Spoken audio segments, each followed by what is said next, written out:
to replace the operation of calculus by operation of algebra. For example, with the application of Laplace transform to an initial value problem consisting of an ordinary or partial differential equation together with initial condition is reduced to problem of solving an algebraic equation.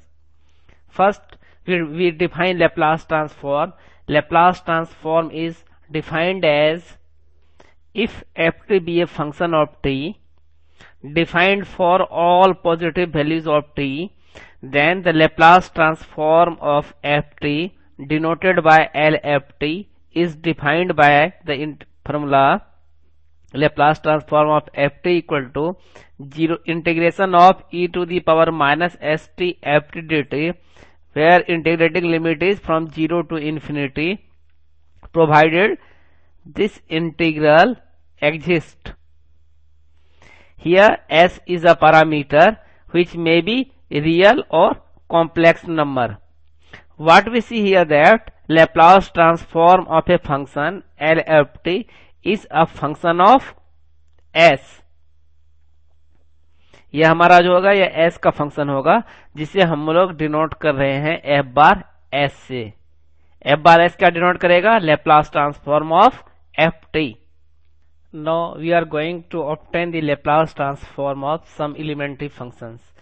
Suppose we have to obtain the Laplace transform of function e to the power minus at.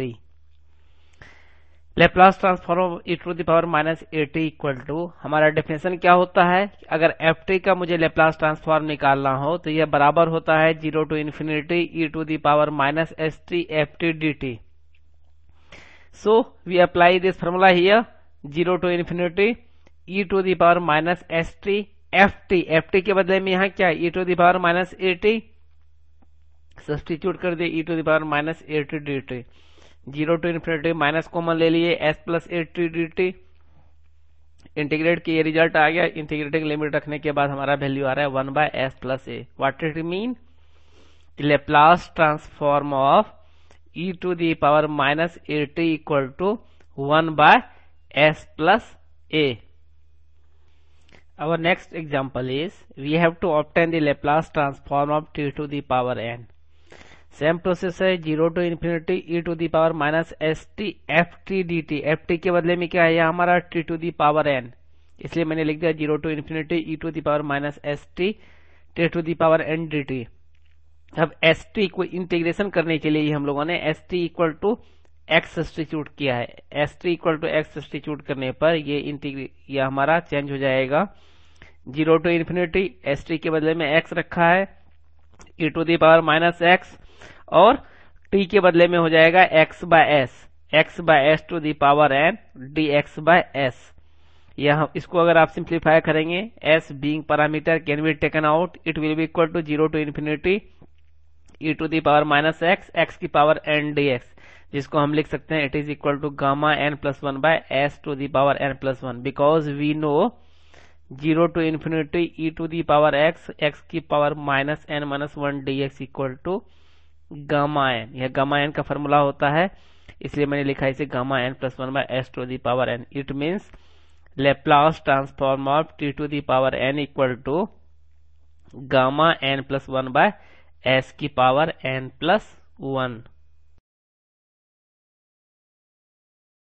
Next we are going to find out the Laplace transform of sine a t. Similar process है. Laplace transform of sine a t equal to 0 to infinity e to the power minus s t f t sine a t के बराबर है, therefore sine a t d t. इसका integration हो जाएगा e to the power minus s t by s square plus a square minus s sine a t minus a cos a t 0 से infinity. जो formula मैंने use किया उसको मैं यहाँ मार्क कर रहा हूँ. हमारा फॉर्मूला यूज हुआ है जो e to the power a x sine b x d x equal to e to the power a x by a square plus b square a cos b x plus b sine b x. इससे मुझे यह result मिल गया. जब मैं इसमें integrating limit जब आप substitute करेंगे तो इसका वैल्यू हो जाएगा a by S square plus a square. Means कुछ फंक्शन का अभी हम लोगों ने Laplace ट्रांसफॉर्म निकाला. इससे हम लोग क्या देख रहे हैं कि अगर सपोज हमें एफ टी का Laplace ट्रांसफॉर्म निकालना हो तो हमारा क्या है 0 to infinity e to the power minus s t f t d t. अगर इसको इंटीग्रेट कर देते हैं तो मुझे ft का लेप्लास ट्रांसफॉर्म मिल जाएगा। Now we are going to illustrate the Laplace transform of some elementary functions। ये सारे बेसिक फार्मूला है जिसका हम लोग काफी ज्यादा यूज करेंगे। आप लोग को इस फार्मूला